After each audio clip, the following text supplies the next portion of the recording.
ॐ गुरुर्ब्रह्मा गुरुर्विष्णु गुरुर्देवो महेश्वरः गुरुरेव परं ब्रह्मा तस्मै श्री गुरुवे नमः। तस्मै श्री गुरुवे नमः।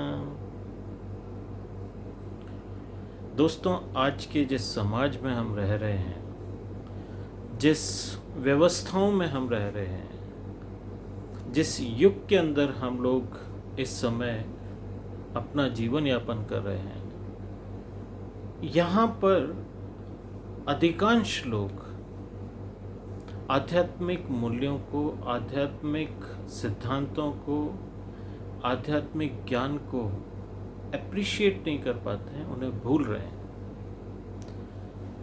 इसका दुष्परिणाम ये हो रहा है कि आज के जीवन काल के अंदर समाज के अंदर विखंडन हो रहा है। समाज के अंदर बहुत तरह की कुरीतियाँ पैदा हो गई हैं। समाज के अंदर तरह तरह के रोग उत्पन्न हो गए हैं। समाज के अंदर विषमता उत्पन्न हो गई है और समाज के अंदर असमानता उत्पन्न हो गई है।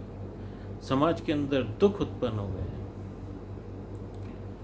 आध्यात्मिक ज्ञान का जो सही स्वरूप है उसे भुलाया जा रहा है और अंधविश्वास को, ढकोसलेबाजी को, अधार्मिक चीज़ों को धर्म की संज्ञा दे करके और एक तरफ उनके द्वारा समाज में कुरीतियाँ पैदा की जा रही हैं, दूसरी तरफ उनको देख करके बुद्धिजीवी लोग धर्म से दूर भाग रहे हैं। तो ऐसे में आध्यात्मिक का सही निरूपण हो, आध्यात्मिक जो सिद्धांत हैं उसको हम सही तरीके से समझ पाएं, इसके लिए ज़रूरी है कि एक सक्षम गुरु हमारे समक्ष हो और हम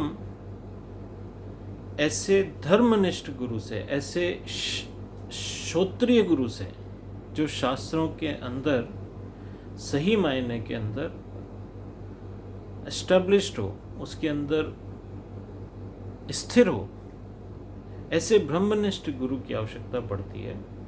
और जब तक ये ब्रह्मनिष्ठ गुरु नहीं मिलते तब तक किसी भी प्रकार से हम आध्यात्मिक सिद्धांतों को समझ ही नहीं सकते।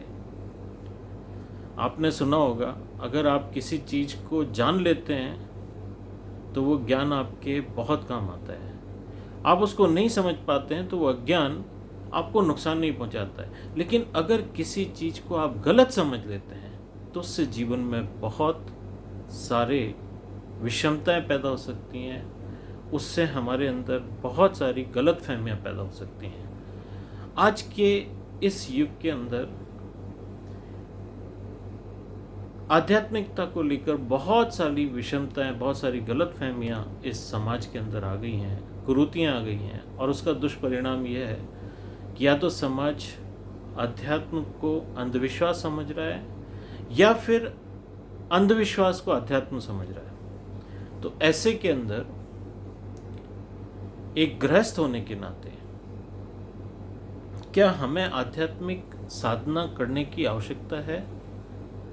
सबसे पहला हमारा प्रश्न ये होना चाहिए, why do we need spirituality?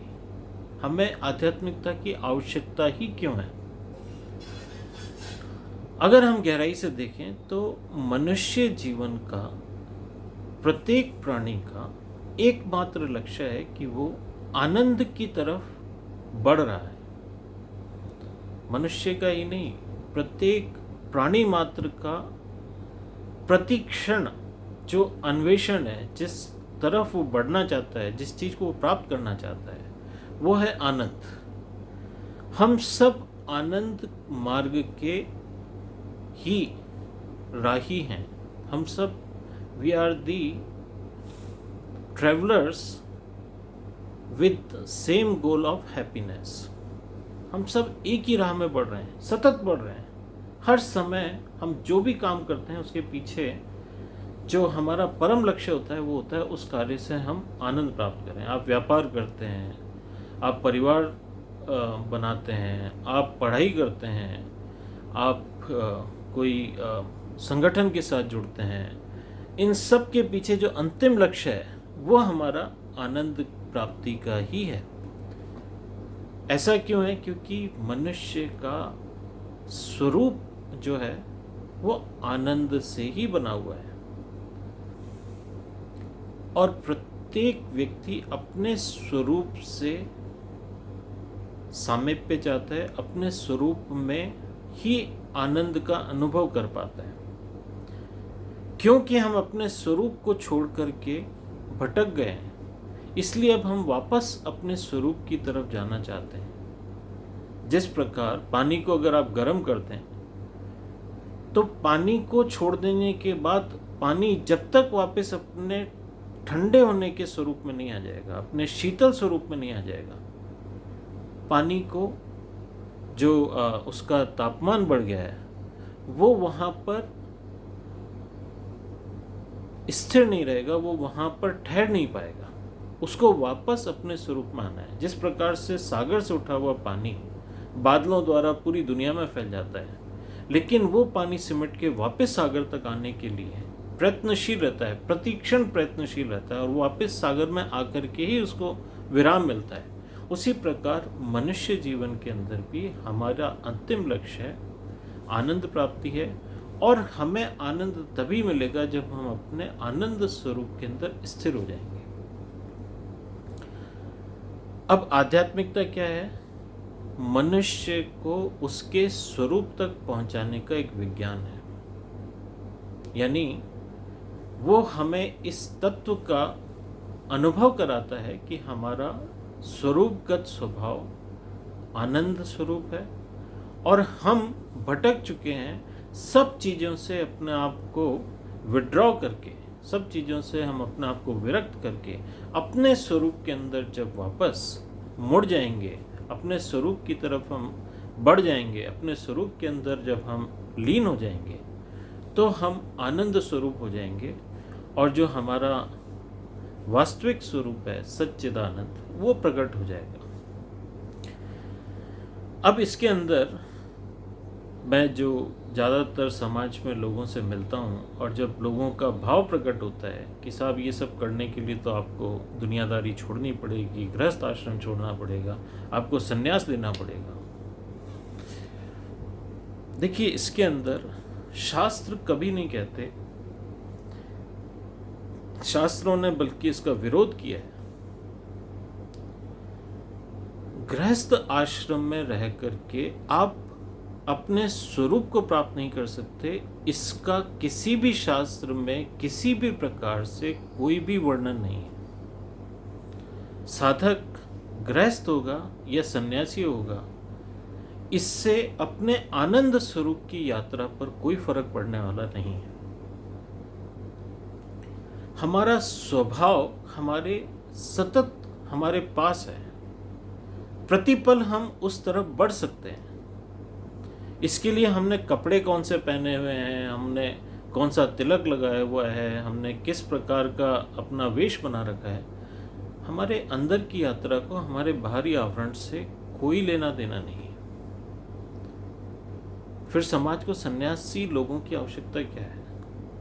क्योंकि जब व्यक्ति अपनी साधना में परिपक्व हो जाता है और वो अपने आनंद स्वरूप को प्राप्त हो जाता है, तब उस व्यक्ति के जीवन के अंदर इस आनंद को दूसरों के पास बांटने के सिवा कोई और उसका उद्देश्य इस जीवन का रह नहीं जाता है। इस स्थिति में पहुंचा हुआ व्यक्ति सन्यासी कहलाने लायक होता है, और वही सन्यासी बन पाता है क्योंकि उसको अपने सांसारिक भोगों से विरक्ति हो चुकी है। अब वो इस सांसारिक भोगों के अंदर रहना भी नहीं चाहता, और वो उस सब सांसारिक भोगों का त्याग करके, जो लोग भटके हुए हैं उन्हें, जो लोगों को ज्ञान की आवश्यकता है, जो लोग अपने आनंद को खोज रहे हैं, उन लोगों को समर्पित अपना जीवन करता है। और क्योंकि वो स्वयं आनंद के अंदर, आनंद के फव्वारे उसके अंदर उठ रहे हैं, तो वो उस ज्ञान को और उस आनंद को सबके साथ बांटना चाहता है, ऐसा व्यक्ति जब संन्यास जीवन के अंदर प्रवेश करता है, एक सन्यासी जीवन में प्रवेश करता है, तो वो पथ प्रदर्शक बनता है समाज का, देश का, और वो हितैषी है संपूर्ण मानव जाति का। तो हमारी जर्नी, हमारी यात्रा तो आज हमारे गृहस्थ आश्रम से ही शुरू होनी है। और ये आवश्यक भी नहीं कि हर व्यक्ति टीचर बने, हर व्यक्ति सन्यासी बने। आप गृहस्थ आश्रम में रह कर के भी यदि आपके अंदर वो परिपक्वता आ जाती है और आप उस आत्म साक्षात्कार को प्राप्त कर लेते हैं, तो गृहस्थी में रहते हुए भी you will become a very responsible and wise house hold. आप अपने घर के ही वातावरण को नहीं, आप इस समस्त सृष्टि के वातावरण को शुद्ध करते हैं। तो ये जो हमारे अंदर एक अंतरात्मा की जो यात्रा है, वो प्रारंभ करने के लिए सही वक्त और सही परिस्थितियां आज हैं, अभी हैं। आप अगर गृहस्थ जीवन में रहते हैं तो ये अपने आनंद यात्रा को आज ही शुरू कीजिए। आप कहीं पे बाहर किसी भी तरह से इसको, जो ज़्यादातर लोग इसको पुश करते हैं कि हम वृद्ध होंगे तब हम जा कर के आध्यात्म की बातें करेंगे, गीता पढ़ेंगे, रामायण पढ़ेंगे, ऐसा कभी होता नहीं है। अगर आपने अपने पूरे जीवन में अपने मन को सांसारिक वस्तुओं में लिप्त रखा है, तो ये मन उससे बाहर अचानक से बाहर आने वाला नहीं है। ये प्रयास तो हमें इस लिप्तता से पहले ही शुरू करने पड़ेंगे कि हम धीरे धीरे अपने मन को इन भोग सामग्री से बाहर निकालने का, आत्म संयम का, आत्म परीक्षण का, आत्म निरीक्षण का अभी से प्रयास शुरू करें।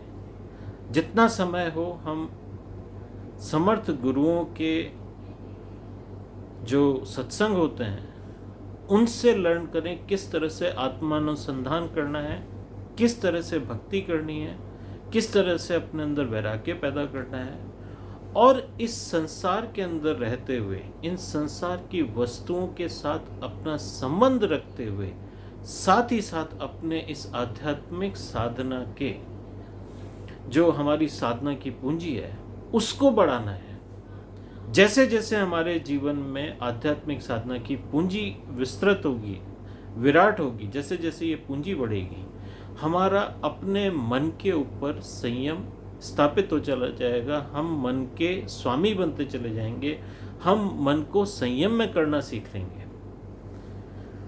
और आप ये मान के चलिए, जब हमारा मन संयम में होता है तो हम दुनिया के सबसे धनी व्यक्ति होते हैं, चाहे फिर हम झोंपड़ी में क्यों नहीं रहते हो। मन के जीते जीत, मन के हारे हार। एक बहुत अमीर आदमी भी, बहुत सारी संपत्ति के अंदर बैठा हुआ व्यक्ति भी बहुत गरीब हो सकता है अगर वो मन से कमजोर है।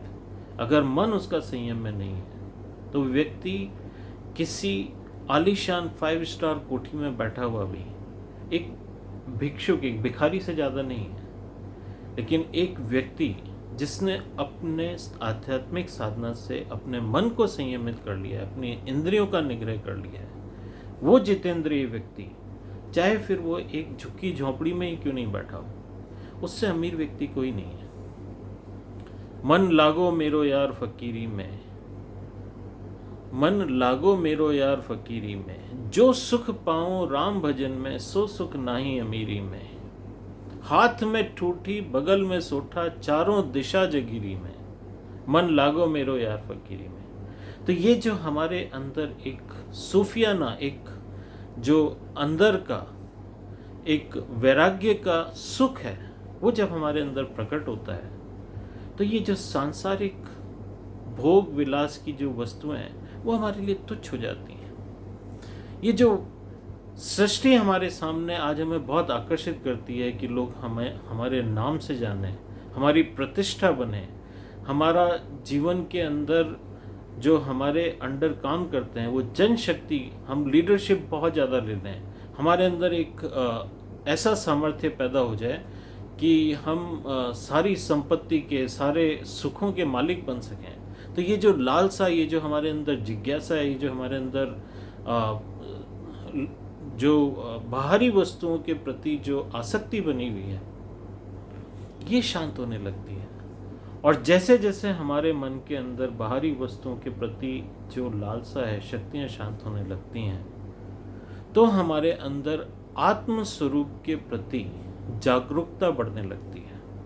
We become sensitive, we become sincere, we become available to our inner wealth. और ये जो हमारे अंदर की इनर वेल्थ है, ये जैसे जैसे हमारे जीवन के अंदर विस्तृत होती है, जैसे जैसे ये प्रकाश हमारे अंदर फैलने लगता है, वैसे वैसे हमारा जीवन आनंदमयी बनने लगता है। जो हम वस्तुओं से प्राप्त करना चाहते हैं, एक अच्छा घर मिल जाए, एक अच्छी गाड़ी मिल जाए, एक अच्छा सेल फोन मिल जाए, एक अच्छा रिलेशन मिल जाए, एक अच्छा व्यापार मिल जाए, ये जो बाहरी अनित्य वस्तुओं से हम नित्य सुख की कामना करते हैं, वो हमारे भीतर स्वतः ही जागृत होने लगता है। फिर हमारी इन बाहरी सांसारिक वस्तुओं के ऊपर जो आश्रय है वो समाप्त हो जाता है और हम अपने आंतरिक आनंदमयी स्वरूप के साथ, अपने अंतर ज्ञान के साथ, अपने अंतर प्रकाश के साथ स्वतः ही आनंद में रहने लगते हैं।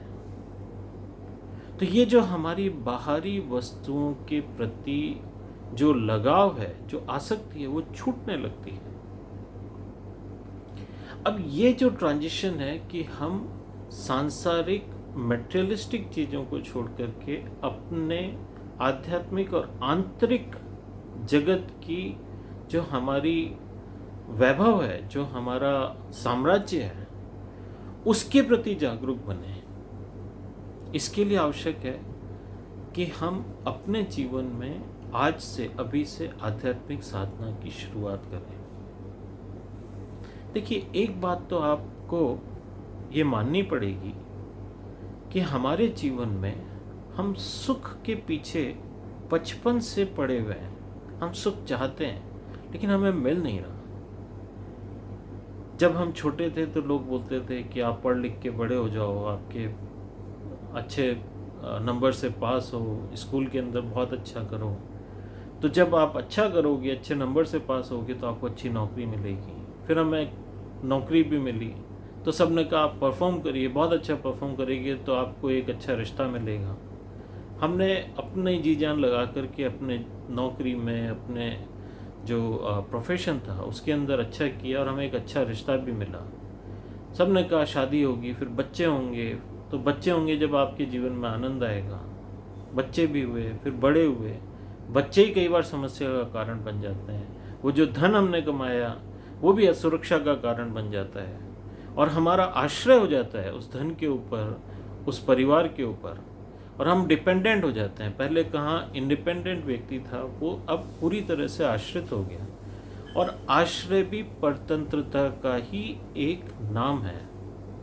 यदि यह है तो हमारा सुख है, ये चला गया तो हमारा सुख चला गया। इस तरीके से परिवार पे, हमारे उपलब्धियों पे हमारा आश्रय जम जाता है और इसके कारण हम असुरक्षित महसूस करते हैं। एक भय हमारे मन के अंदर घर कर लेता है। तो जब हम आध्यात्मिक साधनाओं का, जब अपने आसपास इन साधनाओं से जुड़ते हैं और इन साधनाओं का अभ्यास करते हैं, तो हमारे जीवन में वो इंडिपेंडेंसी इन सब आश्रयों के रहते हुए भी उत्पन्न होने लगती है। वो एक शक्ति पैदा होने लगती है जो हमें इस बात का, जो हमारे अंदर जागरूकता लेके आता है कि हमें पता चलता है इन सब चीज़ों पे आश्रित रहने की आवश्यकता नहीं है। ये सब चीज़ें आज हैं, कल नहीं रहेंगी। इनका जो स्वभाव है मटेरियलिस्टिक चीज़ों का, सांसारिक वस्तुओं का, वो स्वभाव ही है कि वो टेम्परेरी होती हैं, थोड़े समय के लिए हमारे पास आती हैं, फिर चली जाती हैं। चाहे वो हमारे रिश्ते हों, चाहे वो हमारे प्रियजन हो, स्वजन हो, चाहे वो हमारी संपत्ति हो, चाहे वो किसी भी प्रकार की जो उपलब्धियां हम इकट्ठी करते हैं, उनका एक दिन ह्रास, एक दिन उनका अंत होना ही होना है। तो जब हम उनके स्वभाव से परिचित हो जाते हैं, जब उनकी आसक्ति से बाहर आ जाते हैं, जब हमें ये नहीं लगता अब ये और बढ़नी चाहिए, तो हमें जो प्रारब्ध से उपलब्धियां मिलती हैं उनमें ही संतोष होने लगता है।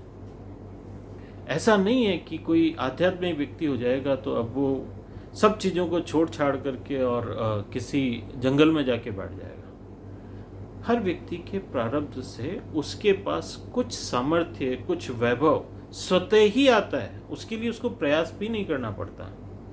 तो ऐसा व्यक्ति जब अपने प्रारब्ध से प्राप्त वस्तुओं के अंदर संतोष करने लगता है, वो व्यक्ति न केवल उन प्राप्त वस्तुओं से समाज का कल्याण करेगा, बल्कि स्वयं के लिए भी एक स्वाभाविक आनंद का अनुभव करेगा।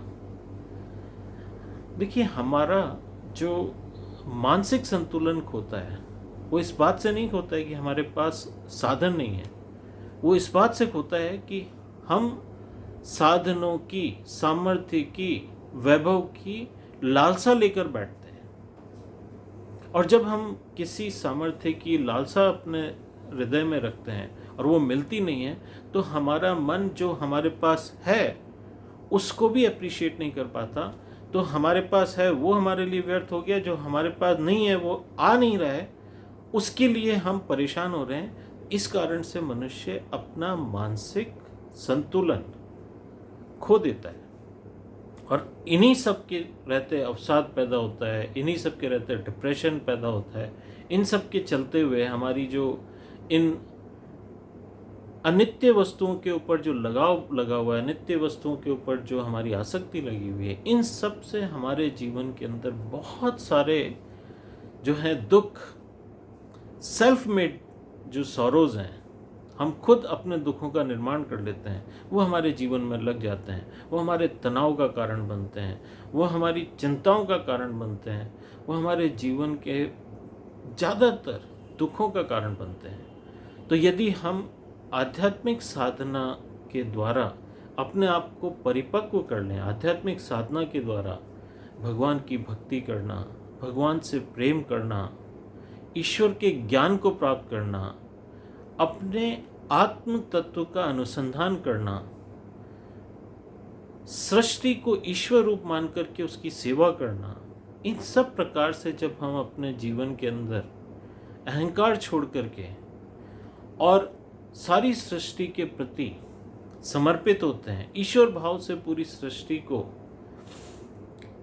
देखते हैं, तो हमारे जीवन के अंदर ये आध्यात्मिक परिपक्वता, इन सांसारिक वस्तुओं के प्रति जो आसक्ति है उसको समाप्त करती है और हमारे अंदर एक वैराग्य रूपी सामर्थ्य पैदा होती है।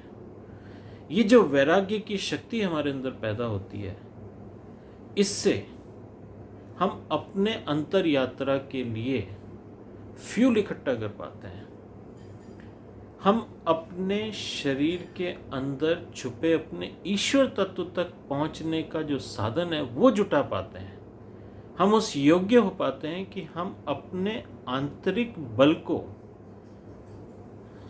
बलिष्ठ करके इस वैराग्य और ज्ञान से, भक्ति से, इस जो हमारे ईश्वर तत्व तक पहुंचने का जो आंतरिक हमारी यात्रा है, उस यात्रा के जो साधन है उसको जुटा पाते हैं और फिर हम धीरे धीरे अपने जीवन के अंदर उस ईश्वर तत्व की तरफ बढ़ने लगते हैं। जो हमारा लक्ष्य है वो परमानेंट हैप्पीनेस, वो अविरल हमारे जीवन में घटित होने वाला एक रसायन, जिस रसायन से हम सदैव आनंद के अंदर रह पाते हैं।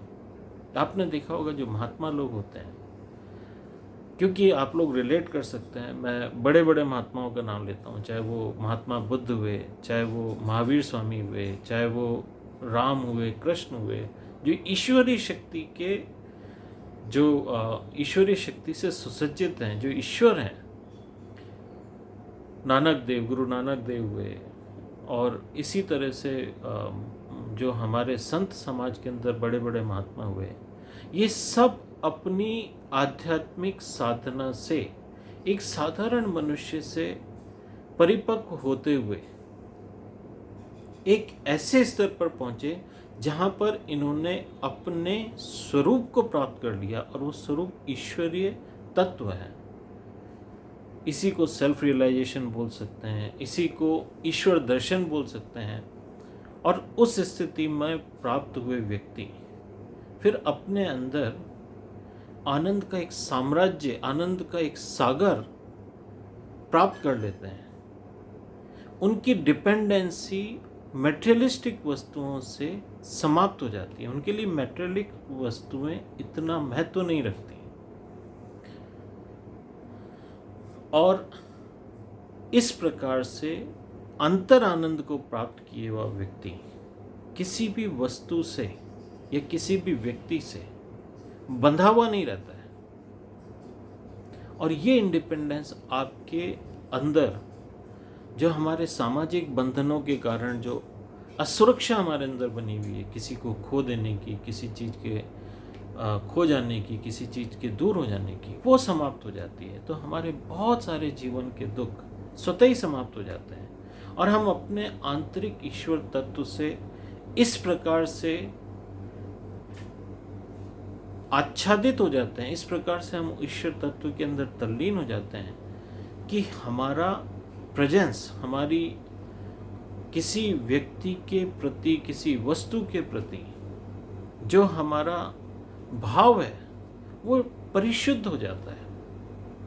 और इससे न केवल हमें शांति मिलती है, बल्कि उस व्यक्ति को, उस वस्तु को भी इस प्रकार से वो लाभान्वित होता है।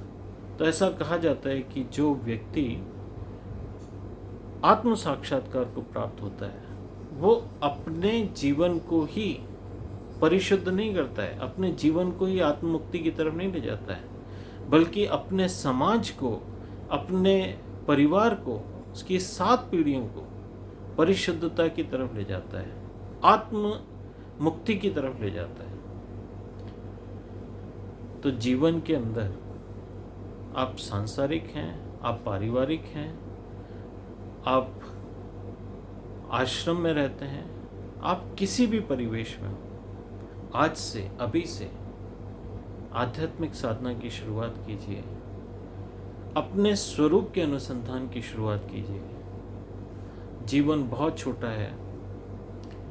शंकराचार्य जी कहते हैं, नलनी दलगत जलमति तरलम यावत जीवितम अतिशय चपलम। जैसे कमल के पत्ते के ऊपर पानी की बूंद इतनी ज़्यादा अनिश्चित होती है कि कौन सा हवा का झोंका उसको नीचे गिरा देगा, उसी प्रकार हमारा मनुष्य जीवन है।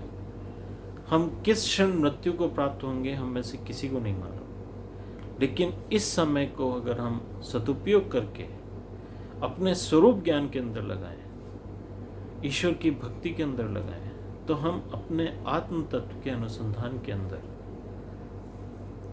आज, अभी, इसी समय सफल हो सकते हैं। क्योंकि आत्मा कहीं दूर नहीं है।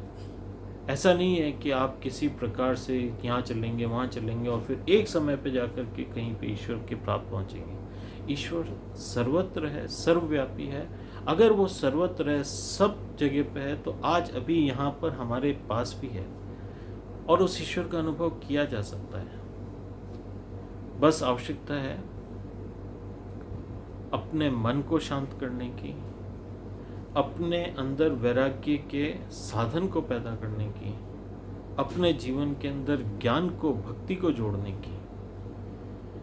जब हमारा मन निर्मल हो जाएगा, निश्चल हो जाएगा, तब ये जो हमारे अंदर अभी इच्छाओं का और आसक्ति का जो बहाव है वो समाप्त होगा।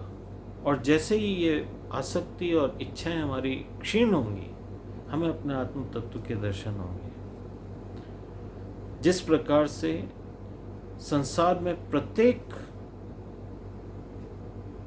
परिस्थिति में, प्रत्येक समय में शांति व्याप्त है, लेकिन उस शांति को प्राप्त करने के लिए जो शोर मच रहा है उसको शांत करना जरूरी है। शांति कहीं से आती नहीं है, शांति तो पहले से ही है, लेकिन हम जो कोहराम मचा के रखा हुआ है, हमने जो इतनी आवाज़ों के एक विस्फोट किया हुआ है, इनको अगर शांत कर दिया जाए तो शांति को कहीं से लाना नहीं पड़ता। इसी प्रकार से हमारा ईश्वर अनुभव सदैव हमारे साथ है, तो ईश्वरीयता के अनुभव को प्रकट नहीं करना पड़ता, बस हमारे अंदर जो इच्छा और कामनाओं के कारण हमारा जो अहंकार विस्फोटित हो गया है उसे शांत करना है। तो जैसे ही हमारा वासनाओं का, इच्छाओं का ये समुद्र शांत होगा, ये जो हमारे चारों तरफ अज्ञान बना हुआ है वो समाप्त होगा, उसी क्षण हमारे हृदय के अंदर ईश्वरत्व का प्रागट्य होगा और हम गृहस्थ जीवन में रह करके भी उस परम सुख का अनुभव कर पाएंगे जो योगी ऋषि कहीं हिमालय के अंदर सालों तपस्या करने के बाद कर पाते हैं। ओम पूर्णमद पूर्णमिदं पूर्णात् पूर्णमुदच्यते पूर्णस्य पूर्णमादाय पूर्णमेवावशिष्यते। ओम शांति शांति शांति। हरि ओम। श्री गुरुभ्यो नमः। हरि ओम।